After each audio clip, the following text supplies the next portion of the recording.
नमस्कार, मैं निशात और आप देख रहे हैं खबर Asansol. Sponsored by Sparsh fertility and women's care, Sparsh fertility and women's care, mobile hospital, mobile hospital, furniture world, Asansol car bazaar, ये Asansol car bazaar, decor wallpaper and interior decoration, decor wallpaper and interior decoration, supreme garments supreme garment and city Montessori school. City Montessori school. Danishgah Islamia high school का चौथा 2 रोज़ा science exhibition का इनेकाद किया गया। Exhibition के पहले दिन वज़ीर मुलाय घटक ने मुख्तलिफ स्टॉल्स का मुआयना किया और स्कूल इंतज़ामिया तलबा तालबात की सताइश की। स्कूल की जानिब से मोहम्मद अब्दुल रऊफ़ ने जानकारी देते हुए कहा कि कोरोना के बाद पहली बार इस साइंसी मेले का इनेकाद किया जा रहा है। उन्होंने मज़ीद कहा कि वज़ीर मुलाय घटक ने स्कूल के लाइब्रेरी के लिए 3 लाख रुपए देने का ऐलान किया। हमारे नुमाइंदे ने मुख्तलिफ प्रोजेक्ट्स के बारे में चंद तलबा तालबात से जानने की कोशिश की। आइए डालते हैं एक नज़र।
आज दानिशगाह इस्लामिया का साइंसी मेला लगा है।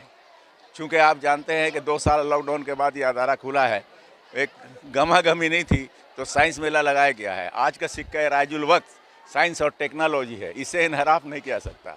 और दानिशगाह इस्लामिया की खासियत रहा है कि तमाम तालीमात के साथ साइंस और टेक्नोलॉजी को लिया जाए, तो इसलिए हमारे टेक्नोलॉजी को मद्देनज़र रखते हुए, साइंस को मद्देनज़र रखते हुए हमारे तलबा ने साइंसी मेला लगाया है और 16 मॉडल पेश किए हैं।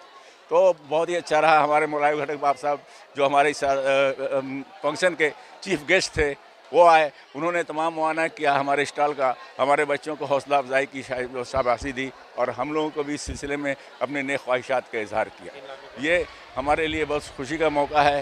मैं इस आपके टीवी के माध्यम से मैं आज के ज़माने के हिसाब से साइंस और टेक्नोलॉजी को मद्देनज़र रखे हुए दानिशगाह इस्लामिया उसी नक्शे कदम पर चल रहा है और उम्मीद करता हूँ कि आइंदा भी साइंस और टेक्नोलॉजी को अपना हमरवा बना करके मुल्क और कौम की खिदमत करेगा।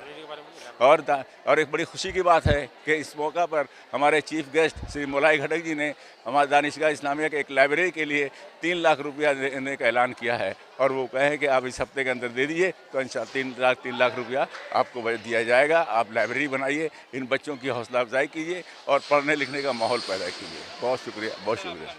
मेरा नाम अब्दुल रऊफ। कंट्री का जो 56 मिशन है जो इसरो ने इसको लॉन्च किया है, आंध्र प्रदेश के श्रीहरिकोटा से ये लॉन्च हुआ है और जिसे तकरीबन 3 महीने पहले 26 नवंबर 2022 को लॉन्च किया गया है। और ये जो रॉकेट है इसका रेंज है 16,050 किलोमीटर और इसका वेट 2000 किलोग्राम है, जिसके अंदर टोटल 14 सैटेलाइट्स है और इसके अंदर तकरीबन 8 नैनो सैटेलाइट्स हैं। Laiba Niaz, Nusheba Afreen. Islamia high school. I Saima Fayaz. I am Aliya Parvez. Thank you so much, आपने अपना कीमती वक्त निकाल कर हमें ये मौका दिया कि हम अपने प्रोजेक्ट आपके सामने पेश करें। So my project topic is based on how corona virus effect on our body, यानी एक बॉडी पे कोरोना वायरस किस तरह इफेक्ट करता है वो हमने बाकायदा एक प्रोजेक्ट बनाकर आउटर लेयर से इनर लेयर तक दिखाया है।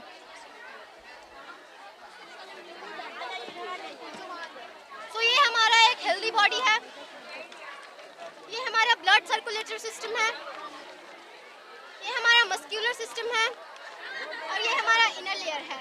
तो वो जो कोरोना वायरस है वो हमारे सांस लेने के दौरान हमारे नेजल कैविटीज़ तक पहुंचता है और वो जब हमारे ब्रोंकाइज तक पहुंचता है तो ऑटोमेटिक हमारे लंग्स पे इफेक्ट करता है और वो हमारे लंग्स पे इफेक्ट करता है तो हमारे ब्लड वेसल्स डैमेज हो जाते हैं और एयरवेज ब्लॉक हो जाते हैं, जिससे हमें सांस लेने में बहुत ज़्यादा दिक्कत होती है। इस बीमारी से बहुत कम लोग सर्वाइव कर पाते हैं।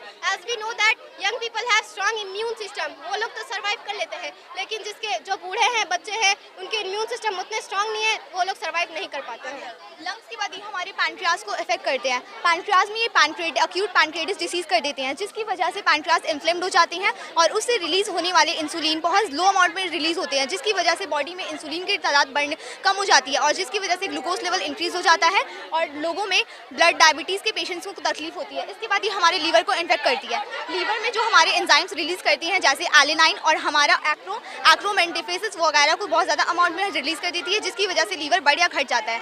इसके बाद ये हमारे इंटेस्टाइन को अफेक्ट करती है। इंटेस्टाइन में गैस्ट्रो इंटेस्टाइनल डिसीज़ करती है जैसे डायरिया, निमोनिया वगैरह। Day 1 to 3 में ऑनसेट ऑफ सिम्टम्स, जब कोरोना वायरस हमारे बॉडी में इंटर करता है तो 1 to 3 डेज में हमें कुछ सिम्टम्स देखने को मिलते हैं, जैसे हल्का फीवर, सर दर्द, कफ, सर्दी वगैरह। Day 4 to 9 ये हमारे लंग्स को अफेक्ट करते हैं। लंग्स के पास पाए जाने वाले सेल्स को ये अपने काबू में कर लेते हैं और उसे फैक्ट्रीज ऑफ द वायरस में कन्वर्ट कर देते हैं, जिसकी वजह से लंग्स में हमें सांस लेने में प्रॉब्लम होती है और हमारे सांस फूलने लग जाते हैं। Day 8 to 15 in the blood, जैसा कि हम लोगों को पता है ब्लड हमारे पूरे बॉडी में ऑक्सीजन पहुंचाता है। जब ये हमारे ब्लड में इफेक्ट करता है तो ये अच्छे से ऑक्सीजन सप्लाई नहीं हो पाता है और सांस लेने में दिक्कत होती है। 1 से 15 दिन तक के पीरियड को इंक्यूबेशन पीरियड कहते हैं और इसके बाद आता है क्रूशियल पीरियड जो 3 हफ्तों तक का होता है। इस पहला में कोरोना वायरस हमारे इम्यून सिस्टम को इफेक्ट करता है। इम्यून सिस्टम जो हमें वायरस से लड़ने के लिए साइटोकाइन प्रोड्यूस करता है, ये इसके बहुत ज़्यादा अमाउंट में रिलीज़ कर देता है, जिसकी वजह से हमारे हेल्दी सेल्स डैमेज हो जाते हैं और मरीज़ को आईसीयू की ज़रूरत होती है और आइसोलेशन की। जैसा कि हम लोगों ने आपको बताया कि कोरोना वायरस इंसानी जिस्म पर किस तरह इफेक्ट करता है। जब कोरोना वायरस पूरी दुनिया में फैल गई थी, ऐसा लग रहा था हमारी दुनिया रुक से या सिमट सी गई है, या यूँ कहना बेकार नहीं होगा, हमारी ज़िंदगी ने मौत को बहुत करीब से देखा है। हम पूरी दुनिया को तो नहीं दिखा सकते, लेकिन हमने एक मॉडल बनाकर उस मंजर को पेश करने की कोशिश की है। हिंदुस्तान में कोरोना वायरस के तकरीबन 4 करोड़ केसेस देखे गए थे, जिनमें 5 लाख लोग मारे गए थे। दिन ब दिन केसेस बढ़ने की वजह से हॉस्पिटल पूरी तरह से भर चुके थे, जिसकी वजह से बहुत से पेशेंट्स को कॉरिडोर पर एडमिट होने के लिए मजबूर थे। हॉस्पिटल में सिर्फ डॉक्टर और नर्स ही थे जो लोगों के साथ थे। वो उन लोगों को सपोर्ट कर रहे थे जो उस वायरस से लड़ रहे थे। इन्होंने अपने परिवार के बारे में ना सोचकर उन लोगों को सपोर्ट किया जो हॉस्पिटल में ज़िंदगी और मौत से लड़ रहे थे।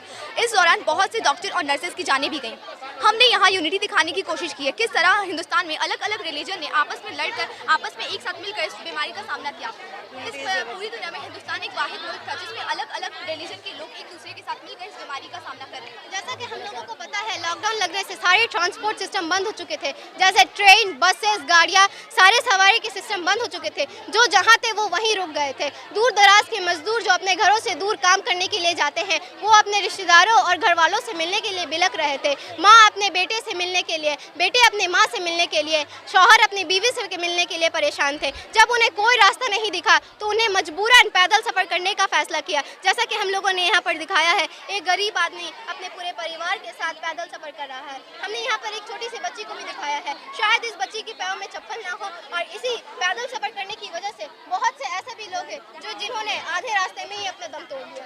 यहाँ एक पुलिस तैनात है जो लोगों को आगे बढ़ने से रोक रहा है ताकि लोगों के दरमियान सोशल डिस्टेंसिंग कायम हो सके और कोरोना वायरस के केसेस कम हो सके, लेकिन वो लोग रुकने को तैयार नहीं थे। गवर्नमेंट ने हर मुमकिन कोशिश की कि वो लोग रुक जाए, लेकिन वो लोग नहीं रुक रहे थे क्योंकि उनके मन में उनके भूखे बच्चे थे जो उन्हें चलने पर मजबूर कर रहे थे। जैसा कि हम लोगों को पता है, जब लॉकडाउन लगा था तो बहुत सारे ऐसे भी लोग थे जिनके हाथ खाली थे, वो खाने के मोहताज थे। बहुत से ऐसे भी लोग थे जिन्होंने भुखमरी की हालत में अपने जान को मौत के आगोश में देना मुनासिब समझा। बहुत से ऐसे भी लोग थे जिन्होंने अपने ज़मीर के साथ समझौता करके एक दूसरे के सामने हाथ फैलाया। जैसा कि हम लोगों ने यहाँ पर दिखाया है, एक इलाकाई इंसान जिसके पास कुछ रकम है, उन्होंने unity is above the pandemic को रखते हुए इंसानियत के नाते एक दूसरे को खाना फराहम किया ताकि इन लोगों की जान बच पाए। Thank you so much. We are the student of class 8 and we make a dam. जैसा कि आप सबको मालूम है कि हम लोग पानी हमारी ज़िंदगी में कितना ज़रूरी है, कितना अहमियत रखता है। इसी पानी को जो है हम लोग इसी पानी का बहुत सा नुकसानात भी है। जैसे कई दरिया में या फिर समुंदर में ज़्यादा पानी भरने की वजह से जब ओवरफ्लो हो जाता है, बहुत ज़्यादा भर जाता है, तो बहुत से बस्तियों में, बहुत जगह शहरों में बाढ़ आने का ख़तरा होता है। इसी खतरा से बचने के लिए हम लोगों ने डैम बनाया है और इसी डैम में जितना सैलाब का पानी होता है, बारिश का पानी होता है, सब आके इसमें स्टोर होता है। और वही पानी सब जो है जहाँ पे बहुत ज़्यादा वो सालों भर बारिश नहीं होती है, पूरा सूखा रहता है, उस जगह पर बारिश बिल्कुल नहीं होती, वहाँ तक पानी पहुँचाया जाता है डैम के ज़रिया। और इसी डैम में इलेक्ट्रिसिटी भी प्रोड्यूस होता है, फैक्ट्रीज़ में, शहरों में जितने इलेक्ट्रिसिटी है सब डैम वगैरह से प्रोड्यूस होता है। और अगर डैम ना हो तो बहुत जगह पानी भर जाएगा, बहुत जगह एकदम सूखा पड़ा रहेगा। इसी से डैम का होना बहुत ज़रूरी है। मेरा नाम है शारिफ अनवर। डैम तैयार किया, तो ये जो हमारा हाइड्रो इलेक्ट्रिक डैम है, इसमें हम ये बता रहे कि हम पानी से बिजली कैसे तैयार कर सकते हैं। तो पानी से बिजली तैयार करने के लिए सबसे पहले हम लोगों को एक डैम बनाना पड़ेगा। डैम्स को हम नदियों के ऊपर ऊंचाई में बनाएंगे। ऊंचाई में हम डैम्स को इसलिए बनाते हैं क्योंकि पानी जितनी ऊंचाई में होती है उसकी पोटेंशियल एनर्जी उतनी इंक्रीज़ होती है। तो जैसे हम पानी को रिलीज़ करते हैं वैसे ही हमारा पानी जो है वो पेनस्टॉक के ज़रिए नीचे जाता है और उसमें काइनेटिक एनर्जी आ जाती है। जैसे ही हमारा पानी टरबाइन पर जाता है, वो टरबाइन घूमने लगता है और उसी दौरान वो काइनेटिक एनर्जी से मैकेनिकल एनर्जी में कन्वर्ट हो जाती है। टरबाइंस जब पूरी तरीके से घूमने लग जाते हैं तो सामने लगे पावर हाउस जो होते हैं वहाँ के जनरेटर्स ऑन हो जाते हैं और उसी दौरान हमारी इलेक्ट्रिसिटी प्रोड्यूस होती है। जैसे कि सामने टावर्स और पोल्स होते हैं, इसी के ज़रिए हमारी इलेक्ट्रिसिटी हमारे गाँव और शहरों में सप्लाई की जाती है। Thank you so much. मेरा नाम है जोया बिन साजिद, क्लास 10। इसका ইসলামিয়া স্কুলে একটা সায়েন্স এক্সিবিশন হচ্ছে, সেই এক্সিবিশনে আমরা এসেছিলাম। এখানকার যারা ছোট ছোট ছেলেমেয়েরা স্কুলে পড়ে তারা খুব ভালো ভালো সায়েন্সের প্রজেক্ট ডিসপ্লে করছে, তৈরি করেছে এবং আমরা নিজেরা সব স্টলে গেলাম, দেখলাম। আমি মনে করি যে যেভাবে এক্সিবিশনটা করা হয়েছে তাতে ছাত্রছাত্রী এবং যারা দেখতে আসছে তারা সবাই উপকৃত হবে। आसनसोल का मारूफ द ग्रैंड होटल में अचानक आग लगने से अफरा तफरी का माहौल पैदा हो गया। होटल की जानिब से जानकारी देते हुए कहा गया कि फायर ब्रिगेड की मुस्तैदी से आग पर काबू पाया जा सका। आग लगने की वजह नहीं मालूम हो सकी, पर आग सिर्फ एक रूम में लगी थी और किसी जानी माल का नुकसान नहीं हुआ। जो मेन किसी भी जगह में कोई फायर हो उसमें जान माल का क्षति होता है तो आदमी को सबसे ज़्यादा तकलीफ उस चीज़ का होता है। शायद ऊपर वाला का हाथ था, इसीलिए सिर्फ एक रूम में, एक पर्टिकुलर रूम में चौथा फ्लोर में 4014 हाँ उसमें लगा है, जो एक स्मॉल साइज़ का रूम था।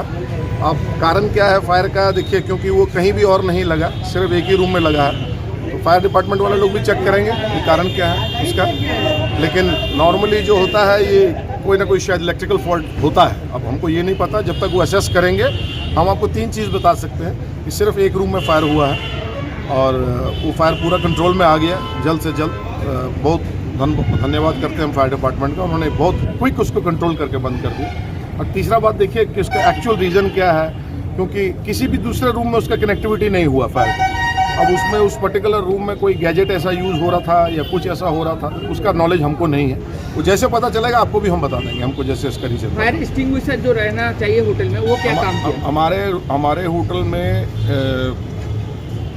अगर आप फायर एक्सटिंग्विशर का नॉलेज रखते हैं एक्सटिंग्विशर का, तो हमारा top of the line arrangement है। आप खुद इंस्पेक्ट करिए जाके, इस एरिया में हमारा one of the best fire hydrant system है। लेकिन और वो अपना काम खुद ऑटोमेशन में करता है, उसमें जाके बटन नहीं दबाना होता, अगर स्मोक डिटेक्ट होता है तो स्प्रिंकलर चालू हो जाता है। लेकिन कई केसेस में क्या होता है कि जिस केबल से पावर जाता है, क्योंकि हर चीज़ तो पावर से कनेक्टेड है, वो पावर का केबल बस्ट हो जाए तो फिर वो स्प्रिंकलर बंद हो जाता है, फिर फायर डिपार्टमेंट का हेल्प लगता है। इस बार का स्प्रिंकलर चालू नहीं हुआ? हाँ, स्प्रिंकलर चालू हो गया था, बट उस रूम में स्प्रिंकलर के जो कनेक्शन आ रहा था, देखिए हर चीज़ एक वायर से कनेक्टेड है, आपका मोबाइल वायर से कनेक्टेड है, आपका फ़ोन वायर से, वो वायर जो मैं समझ रहा हूँ कि शायद वो वायर में कनेक्शन का प्रॉब्लम आ गया, तो वो जितना पानी फेंकने का फेंका, बैलेंस जो पानी का दरकार पड़ा वो फायर डिपार्टमेंट ने आके दिया।